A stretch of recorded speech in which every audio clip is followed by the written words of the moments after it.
Sa mga hindi pa po nakakaalam ng ganitong puzzle o ganitong palaisipan, panoorin nyo po ito, Ito po ay para lang po sa mga hindi pa po nakakaalam, So, normally, yung unang ginagawa natin is 1 sa 1, And then, 3. Ayan. So, ang problema, yung 2, wala, Yan, bawal siya, hindi pwede. So, burahin muna natin. Bawal kasing tamaan yung linya na dapat dadaan ka, walang linya. Kaya mali po ito.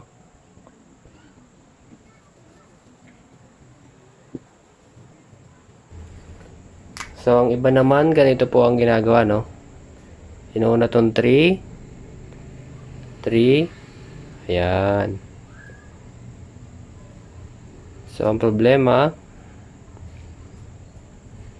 wala na to, Hindi siya makakapunta rin sa 2. Yung 1, pwede. Pero yung 2, wala, Kahit baligtarin mo yung 3, pag ganun, yung 1 naman yung makaharangan niya. So, ang technique po dito, tamang technique po ay ganito. Burahin muna natin.